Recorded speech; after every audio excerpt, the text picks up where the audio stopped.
So following on again from the last part of the tutorial, this is the final part in that I'm going to just show you the same process. There's question 1, we have a score, we're going to actually add according to what the user picks, and it'll add to the global score and it'll carry that across to question 3. So if we go back to question 1, you'll see that it was answer 2. That's the same process. We're going to set a score 2 to score 2 plus 1, and we're going to then store that in the actual in the label. We're going to put it on the label. Then we're going to disable the answers, set the button visible, and then we're going to score in a new tag whatever the value of the stores. So go to question 2 and you'll see we already have the variable, so it's initialized from the value of the database. It's got the Q1 score, and this time we're going to store it whenever they've actually answered. So we know from the design that the first answer, Madrid, is the correct one. So I'm going to go to check ans, and when it's changed, it's going to actually change this here to the new score. So it's going to set global score 2 to wrong one, plus 1, global score 2 to variable get global score, and we're going to add 1 to what the get global score is. So again, similar to what we did in question 1, we're setting the score to plus 1, then we're going to set the labels, disable the check answers, set the button, and then again store in the TinyDB. This time the tag is going to be Q2 score. So if we go to question 2, what you can do is you could actually drag across into the knapsack, but it's probably just as less confusion for work with the components in the screen. So we're going to set LBL score text to, I'm going to use a join because we're going to put score as part of the label.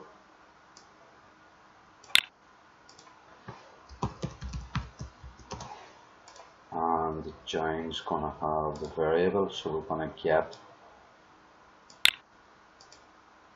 score 2. We're going to disable all the answers, so set check answer 1, enable to false, duplicate, and just 2, duplicate, 3, and duplicate. So that disables all the check buttons. Then I'm going to set my button next. I'm going to set the visible of it to through,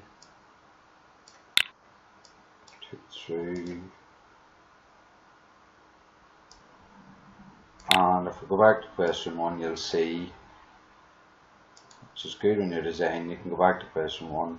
The last thing we need to do is to store the TinyDB, and this time we're going to give it the Q2 tag. So we'll go on TinyDB and we're going to store the value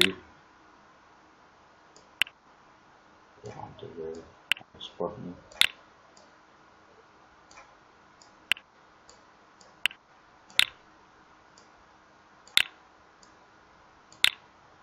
I'm going to give it the tag Q2 score,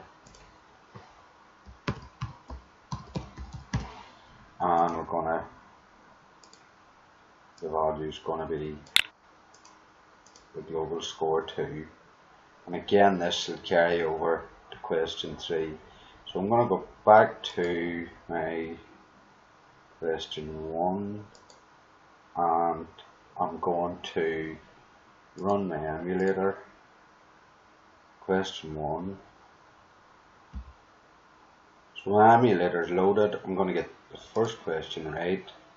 I'm going to go to question 2.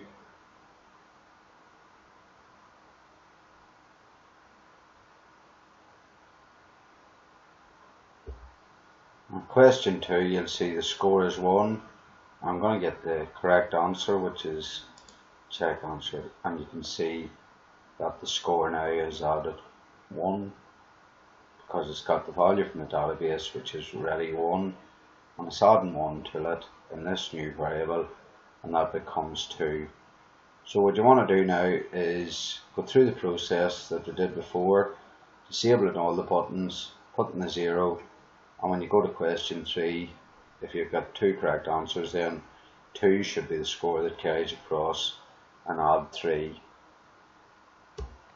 So when you're finally done going through, if you go through the questions, you should have 3 questions in this simple quiz, and the score should be added each time in each screen, and then you get a final score. So I'm going to start the quiz.